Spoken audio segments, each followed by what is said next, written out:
Thank you for viewing this recording of a free event provided by Next Village San Francisco for our community. Next Village San Francisco is a local nonprofit providing services and support that empowers seniors to live independently in their own homes.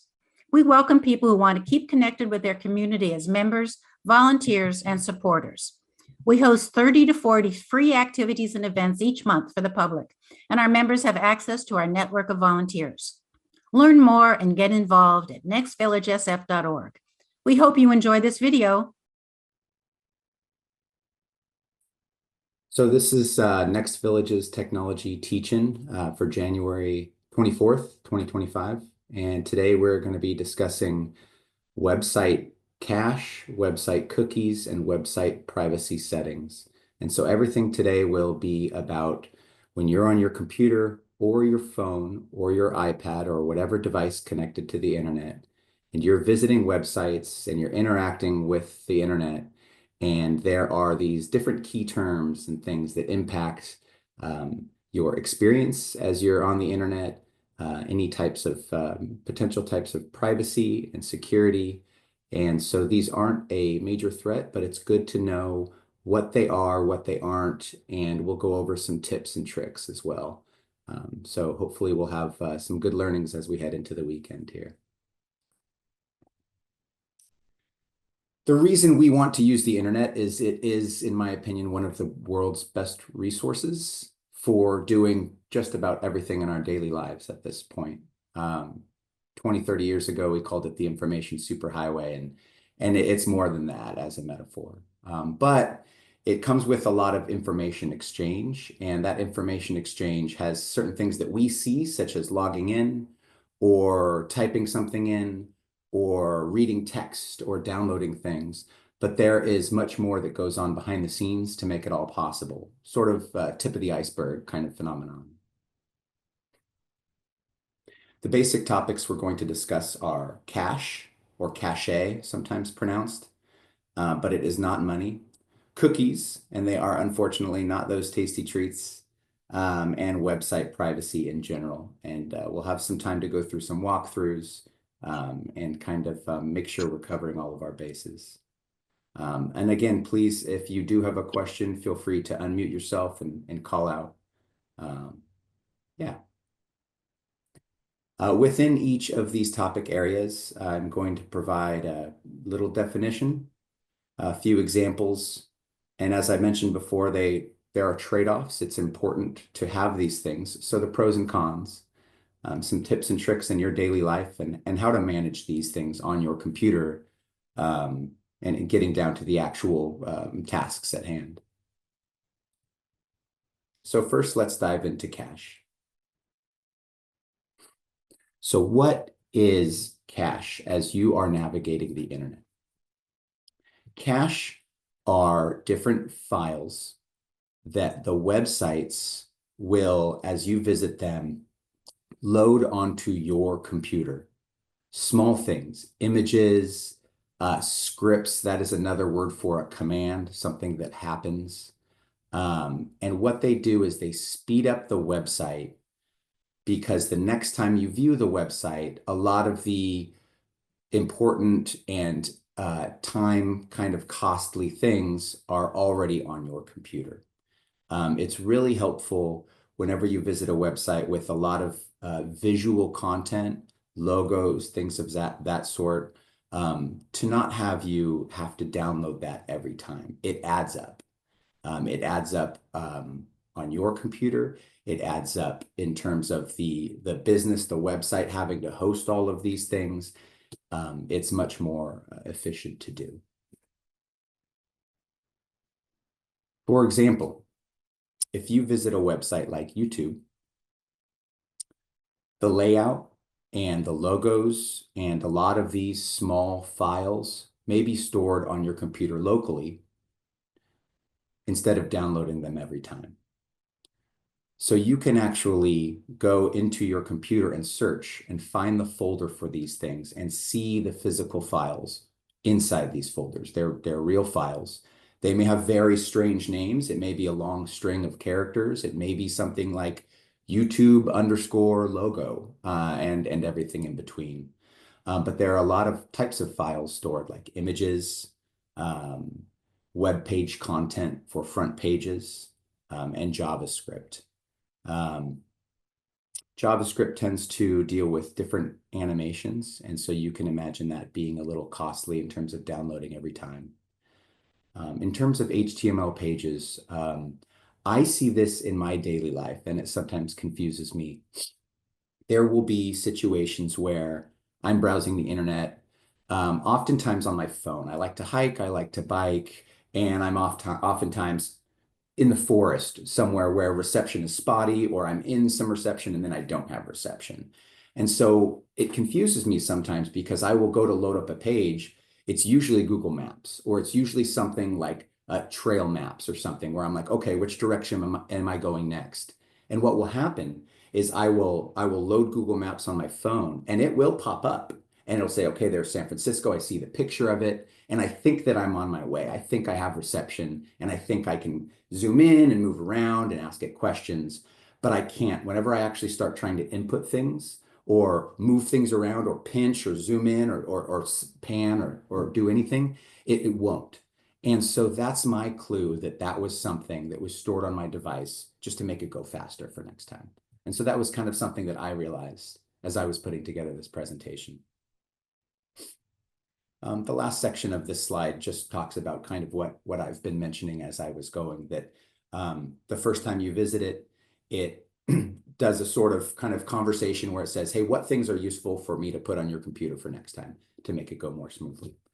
But these benefits don't come without their drawbacks. And so like anything, there are pros and cons to this. I've talked a little bit about the pros on the left side. It makes browsing smoother, especially for sites that you visit often. I'm trying to think of a good real life example as we go. For example, if you have your morning routine and you just put all of your things like your car keys and your wallet and whatnot right there on that end table, right next to the door. It's kind of like doing that rather than putting your wallet all the way away in the back of the closet and walking over there and retrieving it every single time.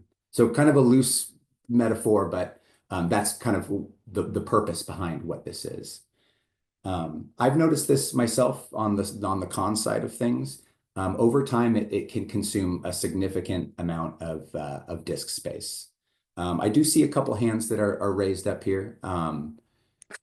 Are you able to unmute yourself, or do I have to? Let me, in case you can't unmute yourself, let me go ahead and do They're that. unmuted. They're good. Okay. Yeah, go ahead.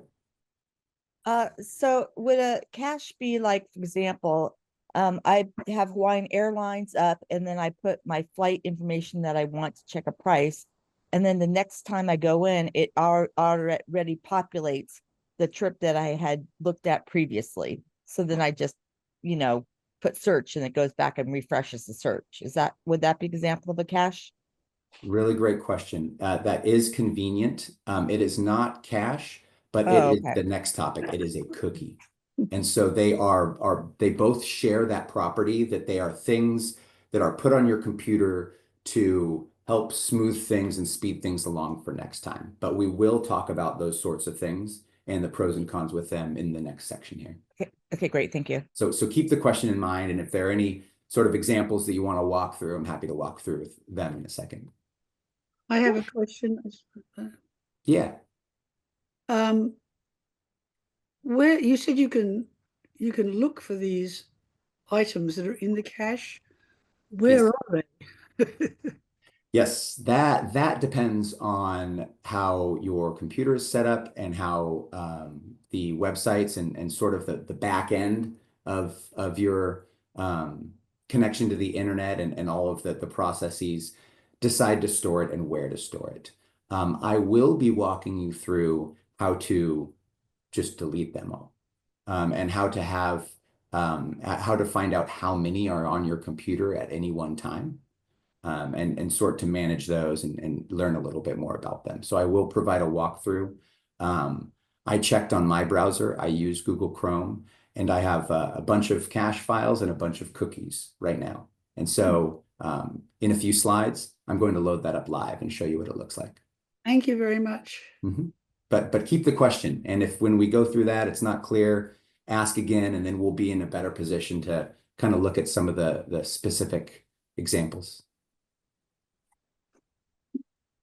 So just wrapping up, go ahead. One more question. If the cache is downloaded onto your computer or phone, how do you know it's safe? I mean, there could be a virus in the cache and we wouldn't know it. There could be. And so one of the general themes with this conversation and how you interact with the internet and use the internet is to generally be going to websites that are reputable websites. So normally every kind of legitimate website that you may want to interact with over the course of your week is usually pretty reputable. Going to Amazon, going to Google, going to Walmart.com, going to just about any, going to Facebook or going to Instagram or whatever, kind of going to Kayak, to book a flight, or to Priceline.com to book a flight, hotels.com.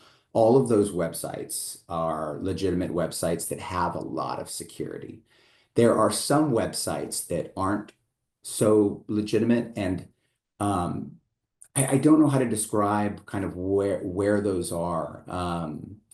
But usually it has to do with just kind of less savory, kind of weird sorts of activities, and what ends up happening is the servers, the people that run those web pages, they aren't they don't care as much about who goes in and out of their website, and so they don't care about security with it, and so you'll get some bad agents, some bad people there. You can generally tell based on kind of what you're doing on the internet um, if you're researching a great place to go on vacation, and you search on Google, and it's even the top five, not even the top five links, but the top five pages. If you go to page number 2, page number 3, generally those are going to be pretty safe because Google is also looking out for you. And this is a kind of a general safety thing as well. There are different browsers, website browsers, that are known for different levels of security. I mentioned that I use Google Chrome, and I'm definitely not a super user, but I've found most people I know that are smarter than me say that Google Chrome is one of the safer ones in terms of kind of interrogating whatever websites you're about to go to and understanding if it's a safe one. I've had many situations where I do try to go to a website and something pops up before it lets me go to that website. It pops up and says, you are about to enter an unsafe place because of some IT reasons that honestly are a little above my head. But it lets me know beforehand, and it says, proceed, or it says, get me out of here. And you can leave before you go. And so there are some safeguards there to prevent that. In terms of files being downloaded onto your computer, whenever you're working with your website browsers like Google Chrome or Firefox or Safari or Edge or the different programs there, the way that cache and cookies work is they are these small files that are specific file types, whereas viruses are other types of files. They're exe files. They're not image files. They're something that has a lot of memory versus something that is really small. And so there tends to be some differences. So, you know, using the website, using the internet in general never is 100% safe. There's always some risk of something anywhere, but it tends to be really, really small. Okay. Does that kind of answer your question? Yes, thank you. So lots of reasons to have cache. It's for efficiency, smooth experience, and for limiting bandwidth, because bandwidth just makes everything run more slowly. But what happens is you can start to accumulate a lot of files on your computer, and it will start to slow down your experience. There are several times where I will be using the internet and I haven't cleared the cache and cleared the cookies in a while. And it just starts to run more slowly. You can actually start to notice it go more slowly. Websites are taking a lot longer to load. And that's because there's just too much. And it's having to ask which file to load too many times.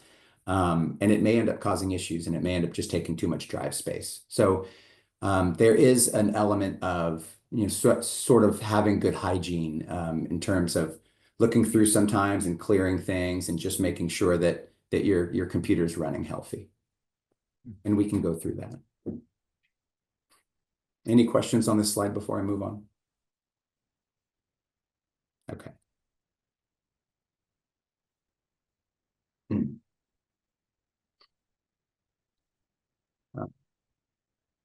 Okay, I think there's a bit of a typo on this slide here. Deborah, I saw you raised your hand. Is that a new hand raise? Yes. So basically my question is, you were saying Chrome is safer. Would you suggest using Chrome on Google Chrome on your iPhone, or is Safari sufficient? Because I heard that, the iPhone Safari is usually the recommended internet browser. What's your opinion on that? I don't have a strong opinion. They're both reputable companies and great Okay. products. They're both stable. I mean, that's like comparing between top tier things. So it's not like it's a poorly constructed browser. They're all the best of the best. The reason why some folks think iPhone and Safari go together is because they just have, on the business side, they have a partnership where Okay. Safari is going to be the default and Safari is going to be on your phone. It doesn't mean it's better. It doesn't mean it's worse. You're going to do fine using both. I tend to use Chrome. I log in. It syncs across all of well, I don't have a ton of devices. I have my phone and my computer, but it has all my bookmarks. I'm always logged into Gmail. I use Gmail as my email client. And so there's also a little bit of laziness on my part that it just kind of fits in with everything else that I'm doing. I would encourage you to Google a little bit. I haven't had a ton of issues with viruses, Chrome or not Chrome. So Safari is fantastic. They're all of those are really great products. Okay, thank you. Mm-hmm. It looks like this, I think I just deleted maybe a couple punctuation marks, which makes me think this slide is incomplete, but we were kind of talking about these tips as we were going along to clear your cache occasionally, and that browsers make it easy for you to do that. And so we can walk through that.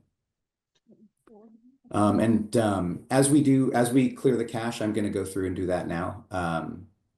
Or, I actually might wait now that I think about it, because I'm going to clear my cache and my cookies at the same time. And so if it's okay with you, I may go through the cookies section, and then I'll go into my computer and I'll do that live. That way you know what both are, and so you can kind of see both happen at the same time.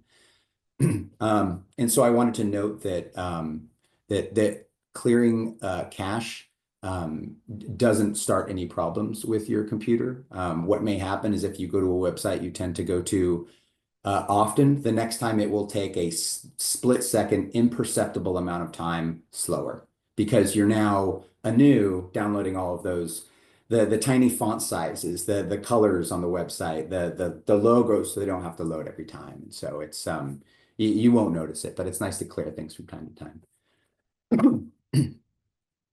So cookies, not those delicious types of cookies, although those that does look good right now. So like cache, cookies are also small files. They're also files that are stored on your computer. And they're also files that are provided by whatever website or wherever you are going. They're coming from someone else.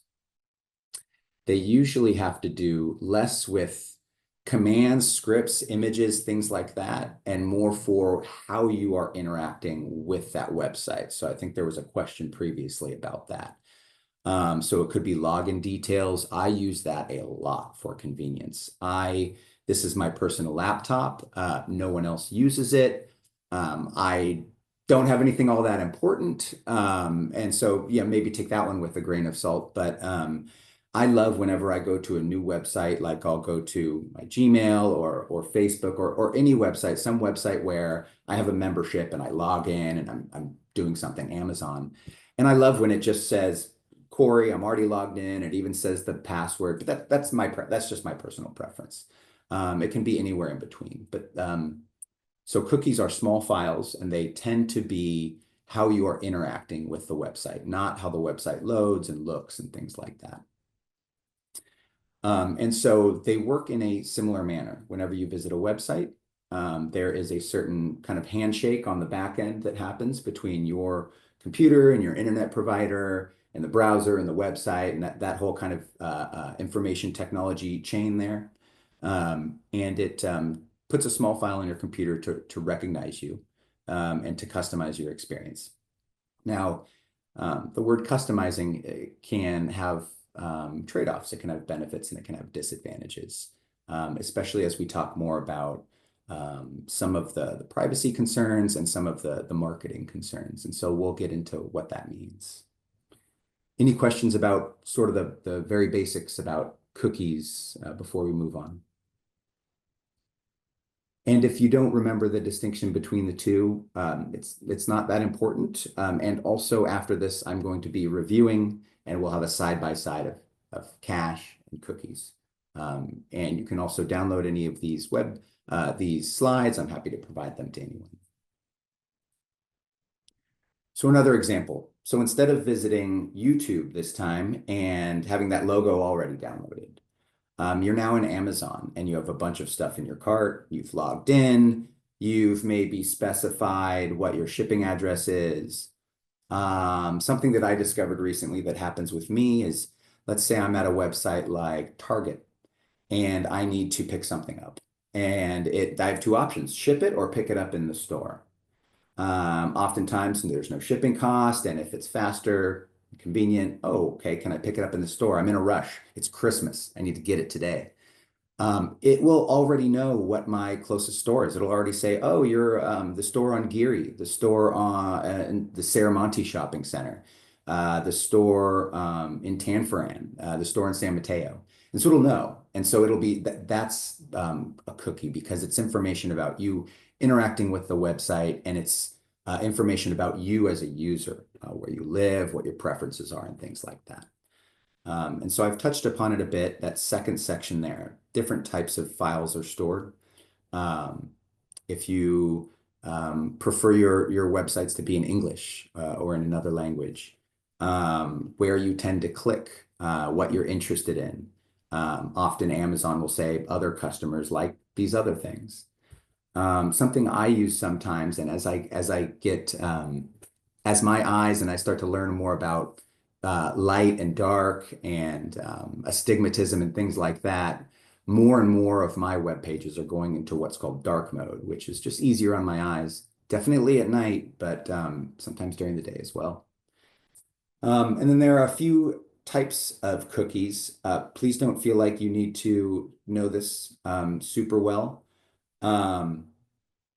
I'll go through it and then I'll describe kind of which are important, and then I'll give some examples. The first two can kind of be lumped together, session cookies and persistent cookies. They just mean they're types of cookies that leave whenever you leave that session, or they're types of cookies that stick around for the next time until you delete them. The third bullet point, and that's kind of one of the things I think folks want to learn more about, and I think the general conversation around cookies about where they sit within our lives and how we treat them is more focused on third-party cookies. And then the last section are necessary cookies, things needed for the website to work right. So I want to dive in a bit about necessary cookies, and I'm going to show an example shortly.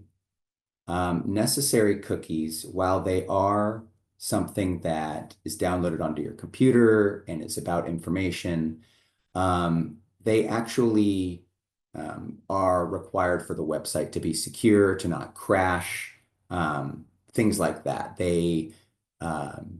You don't have any marketing agencies ever using necessary cookies to track what products you like or what your age range is or gender or any of that stuff. None of that falls into necessary cookies. There are a lot of laws around this, and we'll get into that a little bit later. And so this is kind of a known entity that I think we as a general populace trust the necessary cookies. In fact, we can't get around them, but they are for just the stuff to actually work. And so moving on to the next type. Some pros and cons about the different cookies before I run to an example here. They enhance personalization, such as language settings, like I mentioned. Some folks like to increase the size of the font and the words they're reading. It'll remember that. Many times we click remember me so we don't have to log in again. However, there are cons, specifically third-party cookies will track where we are. There are websites like Facebook, the company Meta that makes Facebook. They have been in hot water, as have been, many social media companies, for cookies and tracking users and what they do, even after they leave Facebook, even after they close the app, even after they log out. It's still on their phone, and they're tracking all sorts of things about what they do with their life because because Meta as a company primarily makes money from advertising, not from Facebook, the social media platform. That's free. But they make money from you using it and them knowing a lot about you and where you spend your money and who you talk to and who you may influence about spending their money. And so there's a lot of concern about third-party cookies. So what a third party means, you probably know, but it's not you. It's not the website you're visiting. It's someone else. It's some other company or business that has an interest in what you're up to. And so that's the main concern. They're vulnerable to exploits, and they, like any other file, can slow down your computer. Some more of the kind of the key guardrails and key terms here before I give a couple examples. Most cookies are harmless. Some track, like I mentioned before. The good part is websites must tell you that they are using cookies and ask for your permission. And you can accept and decline those. And the next slide will show an example of that. And so what's nice is we now have an understanding about cookies where there are some that are necessary, that are good for us. It's known they're good for us. In fact, there are laws around it. Okay, so those are good. Then there are the other ones that we have to opt in. We have to say, okay, you can track me for a little bit. To be honest, sometimes for me, I can have a blanket policy and say, don't track me. But then I can also think some days, I don't care that much. Again, personal preference. And why not get an ad that I'm more likely to like? Why not get an advertisement that is something that I'm more likely to buy? There's pros and cons. It's personal preference. And so they must tell you, and it sometimes comes in two different forms. I actually just got a new phone. And so this, after I was building this presentation and speaking with Camille, and so I had to go through a lot of these things again, because it's a new phone. Again, all my apps and things were saved, my photos were saved, but all of those login details and all of the permissions and all of the things that you set up beforehand, set it and forget it, I had to do again. And so generally it'll come in two forms. It'll come in one that I'm going to show you in the next slide, which is what kind of cookies do you want or not? And then there'll be another that, and I'm not familiar with phones that aren't iPhones, but you'll go to an app, and it can be any app, a social media app, and you'll have an option where it will ask you if the app is allowed to track you, to track what you're doing after you close the app. And so now by law, you have to have a menu option pop up that says, ask app not to track. So I usually just click that. Or there's another option that's whatever, it's okay. I don't care. I don't remember what that is. So that's one form. Can the app track you? So this is about an application on your phone. Or do you not want it to track you? The other one that we come in contact with cookies are what types of cookies will you allow with this web experience, and what type of cookies will you not allow? And so I'll give you an example now. This is something that is just happened with me. So I am moving, and my new landlord uses something called TurboTenant. It's a company, it's a website. It makes renting apartments easier. You can do it all online. That's not the point. The point is, when I downloaded this app, by law, it had to ask me how I feel about it using cookies. And so there are three panels here. The panel on the left is what it looks like when you load it up first, and it says, hey, we have cookies. We need to tell you about these. What would you like to do? And you can see the first option there, strictly necessary cookies. You see how it says always active? You can't change that. And so we've had our policymakers look into these, and everyone feels safe, and it's something that is just kind of required. And so I'm okay with that. And we don't have a choice anyway. The other are performance cookies and targeting cookies. So performance cookies are things like, how is the website working? And you'll provide other information so they can then make the website work better. Sometimes if there's an error on your computer or phone, I've had it asked, do you want to tell them what just happened? Do you want to tell them that something just crashed or not? So it's similar to that. And then the third option there on the left panel is targeting cookies. And so they have to now say what types of cookies they're putting on your computer. And so those are cookies that will target who you are as a user. They're never going to know your name, your address, things like that. That's not what it is. Those are login details, but that's fine. But ad targeting, it's not your personal information. It's information just generally about who you are. It may be your gender. It may be an age range. They may be building a profile on you based on the types of websites you go to. This is someone that spends a third of their time on Facebook, half of their time reading Wikipedia, and so it builds sort of a sense of who you are. That way it can target ads to you. And that's those. And so you have the Cory, option I of, have a quick question. yes. I have problems with this toggle that doesn't say on or off. It just has a different color, and sometimes the colors are almost indistinguishable. And I really don't know if it's on or off. If I've actually had to send an email to a website, to what a company, and think, what does this mean? Because it's not clear. And it's just happened in the last few months that I've run across these very confusing. It's almost like they want you just to give up and say okay to everything. Yes, I'm glad you asked that. That happens to me too. And that was something I was thinking about as we were building this presentation. And that's why I included these. And in fact, I wanted to zoom in on them more, and I can. I was looking at how to zoom as I talk. These examples are okay in that you can see, if you zoom in, that that's green. In the middle, I've turned off the targeting cookies. Can you tell that performance is green, is on, but targeting is off and grayed out? You can kind of tell. And then on the right side, I've now turned them all off.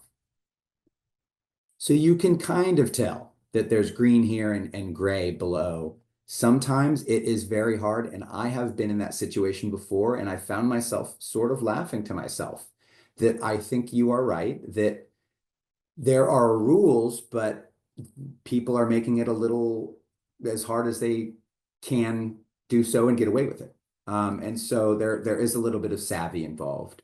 I've definitely had times where I toggled it back, I couldn't tell, and I forgot exactly what the situation was, but I had to kind of make an educated guess of which one I thought. Maybe something was brighter or darker or yeah. So I've had that too. You're not the only one. Can most of you tell? Can most of you see the green here?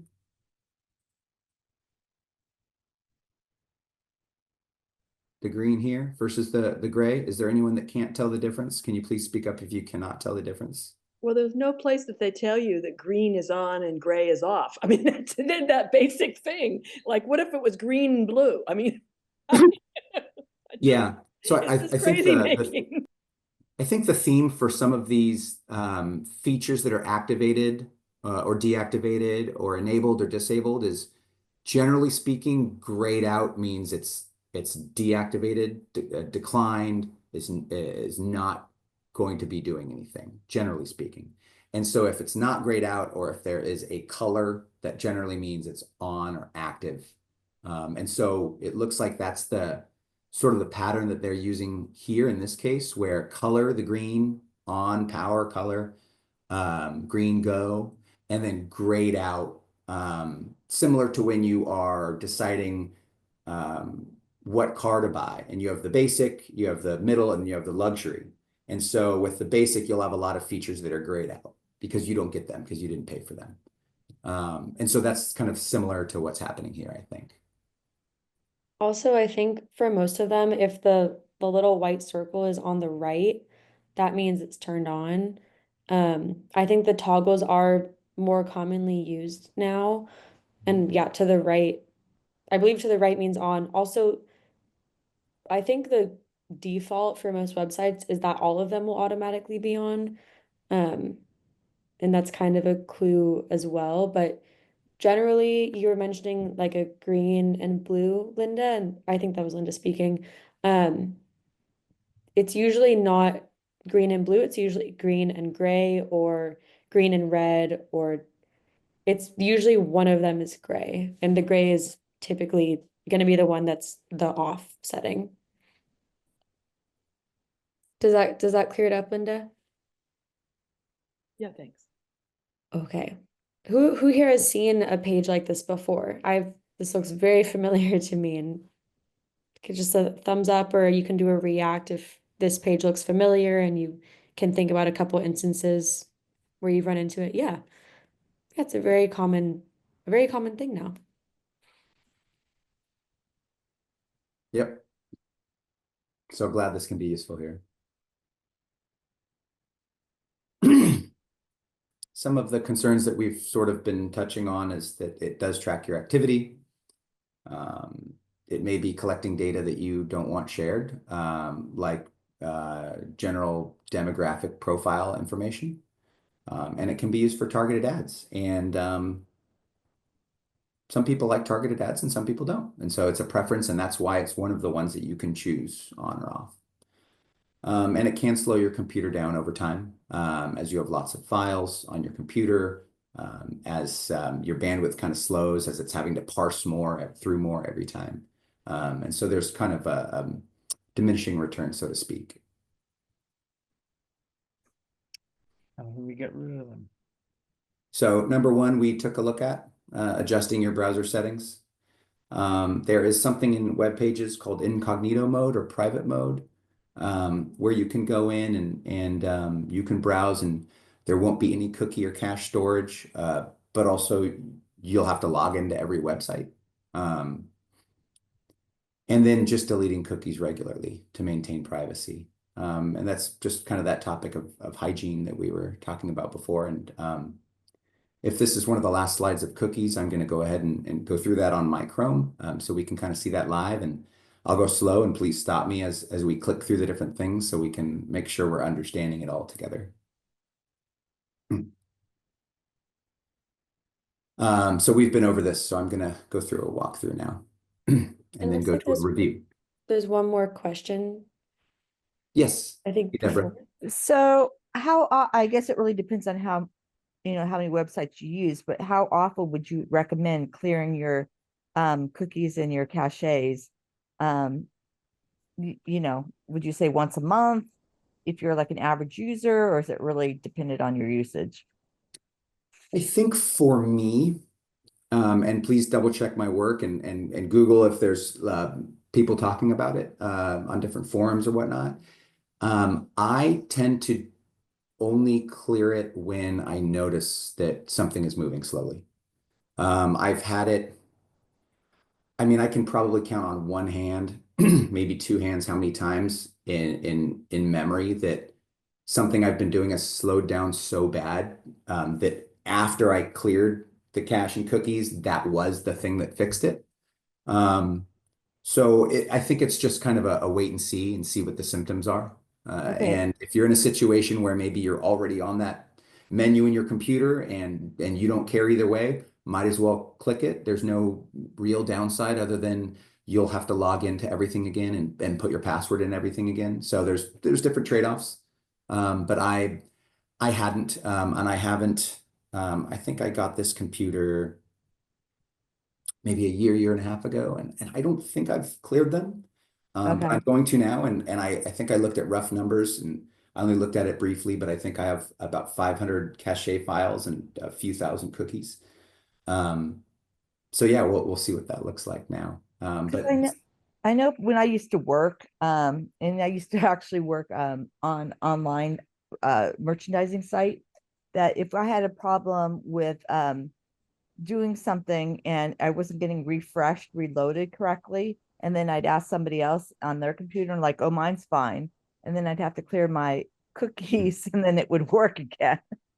Yes, so this So will that's come up kind of, in other aspects of browsing the internet, and your example fits in, but a lot of the time when let's think of a non-computer example. If ever we're working with our TV or any appliances and something's not working and we're calling people, do you recall how they'll sometimes say, have you tried just unplugging it and plugging it back in just to reset everything? And sometimes that works. And this is a good example of that as well with computers. Sometimes when there's issues with website performance, or something's just not right and you can't put your finger on it, like you were saying. Sometimes one of the quick fixes, if you were to call up your IT person or whoever in your life, they may say, hey, I don't know if this is going to be the fix, but why don't you try clearing your cache and cookies? That may do the trick. The reason people recommend it is oftentimes that's the problem and it fixes it. And also there isn't a huge downside to clearing it. You have to click through a couple things, but your computer's not gonna crash. You're not gonna break something. You may just have to log in more next time. And so yes, if ever there's a little problem, just like you might take an Advil or something if there's some non-specific problem. If there's a non-specific problem here and something's taking taking longer to load or do or get through, you may try it. So I'm gonna load up my Chrome right now and we can go through an example here. So bear with me as I stop sharing this and then I share my Chrome screen.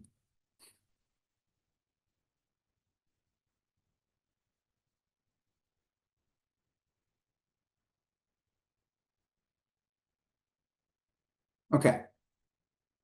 So this is my Chrome screen. Can you see a dark gray screen that's blank? Or can anyone not see it? Please call out if you can't. And so this is a new tab with Chrome. I'm not on any website. But what I'm going to do, and each browser will be different. And so you can search in Google how to clear cache on and then specify what browser you have. And they'll be very similar. But for me, I'm going over to the settings. And I'm going to go into delete browsing data. It happens to be right there on the surface. And this pops up. And you can see that this was in settings over on the top left. So you could have gotten here through other ways. You could have gone to settings and then looked through all of the different options and then chosen privacy and security. So there's basic and advanced. That is just, there's just more options here and it just displays more information. But as you can see, there are several things that I can delete. I have a browsing history. And so that is all of the websites that I've gone to. I have a download history, all of the things I've downloaded, any images that I've downloaded, any files that I've downloaded from the internet. There's a website that I go to where I download quarterly reports on different industries that I'm interested in learning more about. And I download the PDF directly from that website. So that's in there. But here's the stuff we're interested in. The cookies and other site data, and the cached images and files. And so here we can click what we want to delete and not. I don't have a strong preference for anything, so I'll just delete it all because we're here. And there are some other things that aren't by default chosen. And this is specific to Chrome. And of course, the number of sites and the number of items are specific to me. But that's basically it. And if you do have questions after and you have a different browser, I'm happy to log on with you if you'd like, and we can walk through how to do it for yours. But here's the button here, delete data. So I'm just going to delete all of these things that are chosen. You can also choose a time range, which is helpful. To me, I'm just going to do it just to do it.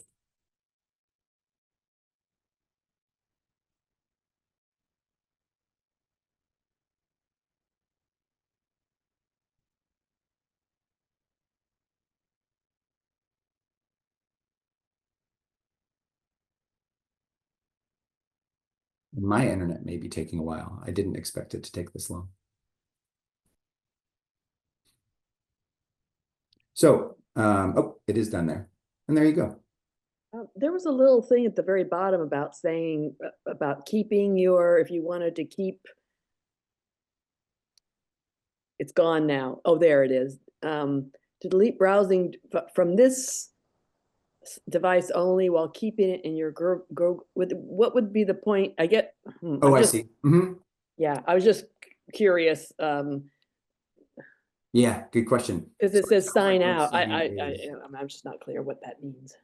It's one of the things I mentioned before was that I use Google Chrome because I also use a lot of other Google products like Gmail and YouTube and different things like that.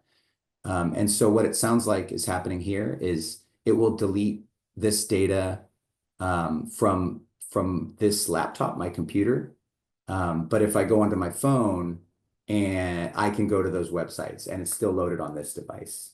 And so the reason it said at the second part of the sentence, while keeping it in your Google account, is because I have browsing data across two devices. And I've some websites downloaded onto this one for this device and some websites downloaded onto my computer that I have used on my computer. Similar to syncing different things across devices. Thanks. Sometimes I just see things on the computer that's asking me about it, and I don't really know what it means. So I often just ignore it. I don't say yes or no. I just ignore it because I don't know what it means one way or the other. Yeah. And so it looks like already after deleting the data, oh, it says I have less than 1 mega. So I may have one file or no files, but there's already a few sites. Not sure why or what, but yeah. So that's that. Now I'm going to go back to the website, to the presentation and finish up here.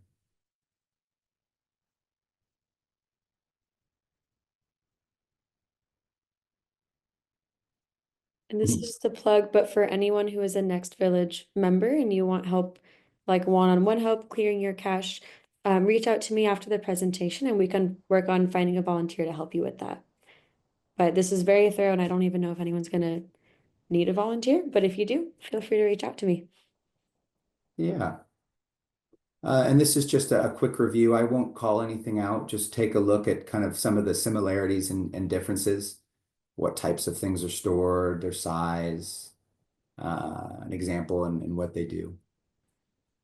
The takeaway for cache and cookies, I don't actually think it's all that important to remember the differences as it is to remember what they have in common, which are that in visiting websites, the files are downloaded and they are downloaded onto your computer. And so they're on your drive.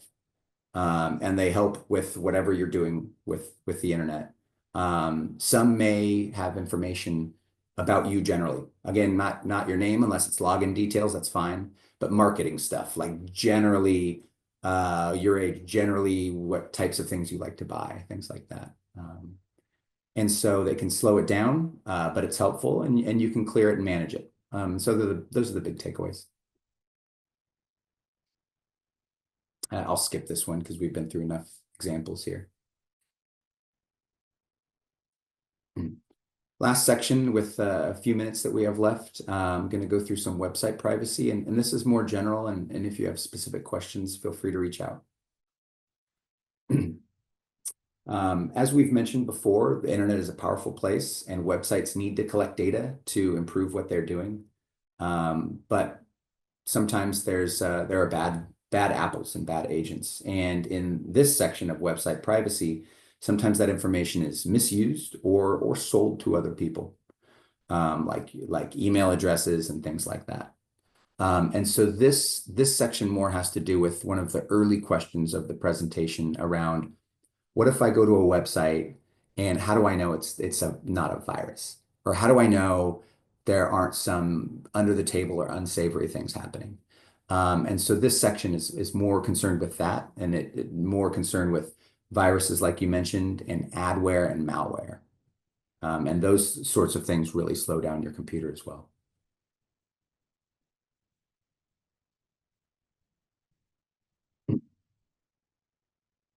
I think I put this in here. I think I put use Chrome because I like Chrome. But as I mentioned before, I'm not a super user. I just have enough people that are smarter than me said Chrome tends to be good for security and privacy, and so I just used it. There are ad blockers that you can download. In fact, if you just Google ad blockers after this presentation, there will be several websites that come up, and they are things that you can download onto the browser. So I have a lot of things that I've added on my browser. They're called plugins, and they're add-ons, and they do other sorts of things. And so I have someone automatically coming in, and when I load a website, it searches for all the ads and it blocks them, and I never see them. And so here is a quick window of something that we went through before. We went through deleting the browsing data, but there's also other sorts of topics that you can explore. This is on your computer. This is in the settings. And you can review your privacy controls. You can review third-party cookies and ad privacy and things like that. On the topic of viruses and antivirus software, there are some antivirus software packages that come with your computer, come with Windows. I think the most recent one I'm familiar with is called Windows Defender, and that's good. There are other companies like Norton that sells some antivirus software that you may have to pay for. But you should activate this on your computer, and I'll go through and I'll go through and maybe deactivate mine quickly and then reactivate it to show you what that looks like, and it may differ on your computer. I see a question here I'm going to read. Oh, I see. I have not been, Camille, thank you. I have not been managing the chat here, so I appreciate you reading it. So I will let you read that one. Yeah, I was gonna say, I think and for the sake of time, maybe it's best we get through the presentation, then I can read them at the end. Okay. Does that work? Yeah. Okay, wonderful. So if you have a question, throw it into the chat. We'll read it at the end. Yeah, we just have a minute left here, so I'll just show you what the antivirus software looks like on my computer, and I'll show you some of the main pages of initiate a quick scan, initiate a full scan. So you can do two things with antivirus software. It will always be on and will always be looking at websites you're going to and blocking things or warning you. And then you can go in, if it does find something, you can go in and actually do a manual scan and say, even though I'm not browsing any websites, I want you to scan everything now. Maybe something got through. So let me go ahead and do that now.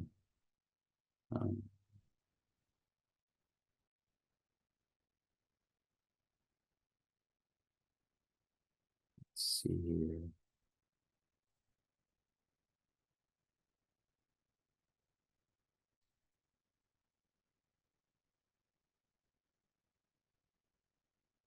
Okay.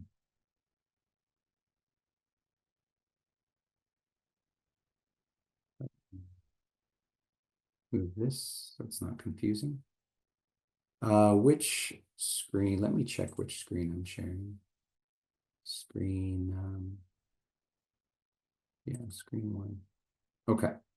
So do you see the website, or do you see the PowerPoint presentation here? You see that? Okay. And so what I'm going to do is I'm going to go down to the bottom right corner of the screen here into some of these options that have to do with your computer. And I see a few icons here.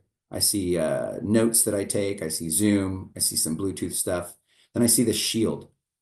It says Windows Security. So I click on that, and that loads up. It talks about my protections. It talks about firewalls, which just has to do with and can be another section that we talk about. And then there are going to be scans on the side here. So we click on virus protection, and it gives me information about what it's been doing recently. No current threats it sees. It's actually scanned it automatically this morning. No threats, and that's how long the scan took, and it scanned 50,000 files.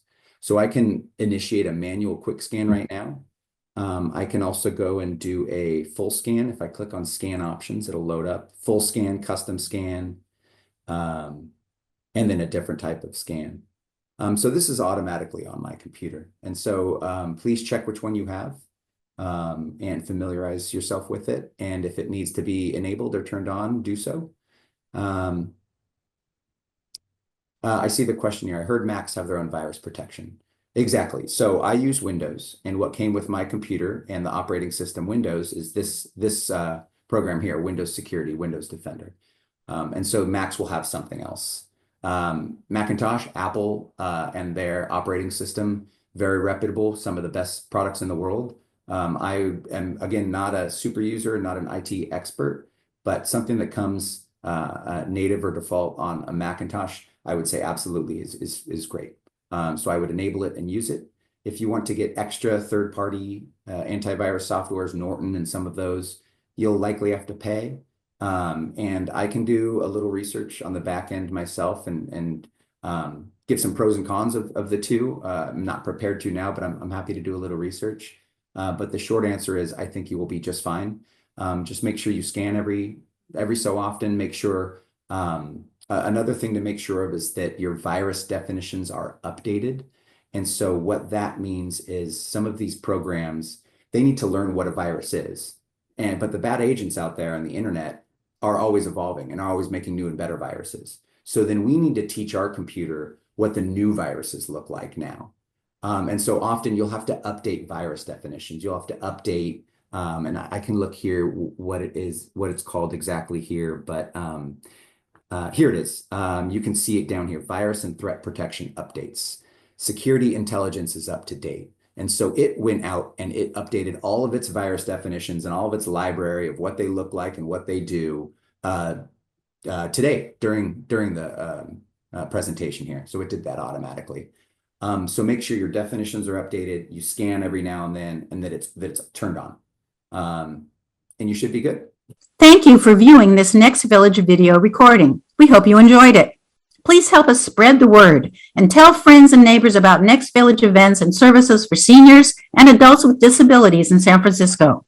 Visit our website to learn more about our vibrant, growing network, as well as to view our calendar of upcoming Zoom and in-person events and activities in San Francisco.